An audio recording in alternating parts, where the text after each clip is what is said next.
അടങ്ങിയിരിക്കാൻ തയ്യാറല്ല എന്ന് തന്നെയാണ് ഇറാൻ പറയാതെ പറയുന്നത്. രണ്ടാം റൗണ്ട് ചർച്ചകൾ ജനീവയിൽ നടക്കുന്ന സമയത്ത്, അതായത് ആണവ കരാറുമായി ബന്ധപ്പെട്ട രണ്ടാം റൗണ്ട് ചർച്ചകൾ നടക്കുന്ന സമയത്ത് തന്നെയാണ് ഇറാന്റെ മിസൈൽ മഴ. ലോക പോലീസ് എന്ന് പറയുന്ന അമേരിക്കയ്ക്ക് മേൽ ഇറാൻ വലിയ രീതിയിലുള്ള മിസൈൽ കൊണ്ട് അങ്ങ് ആറാടുകയാണ് എന്ന് തന്നെ പറയേണ്ടി വരും.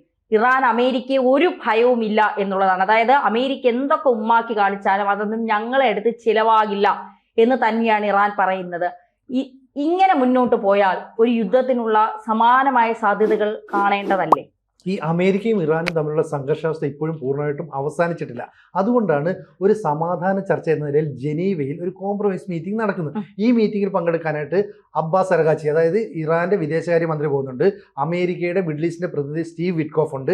ഇവരെല്ലാം കൂടെ ചേർന്ന് ഈ മീറ്റിംഗ് നടത്തുമ്പോൾ വളരെ പോസിറ്റീവായിട്ടുള്ള ഒരു തീരുമാനം ഉണ്ടാകാം. എന്ന് പറഞ്ഞാൽ ആണവായുധ പരീക്ഷണത്തിൽ നിന്ന് ഇറാൻ പൂർണ്ണമായിട്ടും പിൻവാങ്ങുന്നു എന്നുള്ള ഒരു നിലപാട് അറിയിച്ചാൽ മതി. പക്ഷെ ആ നിലപാട് ഇറാൻ സ്വീകരിക്കുന്നില്ല.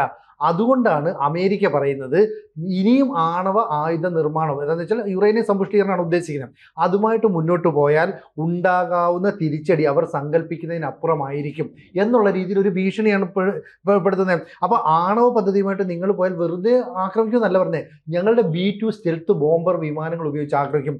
B-2 സ്റ്റെൽത്ത് ബോംബർ വിമാനങ്ങൾ എന്ന് പറഞ്ഞാൽ അമേരിക്കയുടെ വജ്രായുധമാണ്. അതുപയോഗിച്ചുള്ള ആക്രമണത്തിൽ നിന്ന് ഇറാന് രക്ഷപ്പെടാനേ കഴിയില്ല. ഇത് കേട്ടാൽ സ്വാഭാവികമായിട്ടും ഇറാന്റെ പരമോന്നത നേതാവ് അയത്തുള്ള അലി ഖമനേയി ആയുധം വെച്ച് കീഴടങ്ങേണ്ടതാണ്. പക്ഷേ ഖമനേയി പറയുന്നത് അങ്ങനെയൊന്നും തോൽക്കാൻ ഞങ്ങൾ തയ്യാറല്ല. ഞങ്ങൾക്ക് നേരെ ഏതെങ്കിലും തരത്തിലുള്ള ആക്രമണത്തിന് അമേരിക്ക മുതിർന്നാൽ ഒരു പക്ഷേ ലോകത്തിലെ ഏറ്റവും മികച്ച സൈന്യമുള്ള രാജ്യത്തിന് വമ്പൻ തിരിച്ചടി നേരിടേണ്ടി വരും. കൂടുതൽ വാർത്തകളും വിശേഷങ്ങളും നിങ്ങളിലേക്ക് എത്താൻ ABC മലയാളം സബ്സ്ക്രൈബ് ചെയ്യുക, ബെൽ ബട്ടണും അമർത്തുക.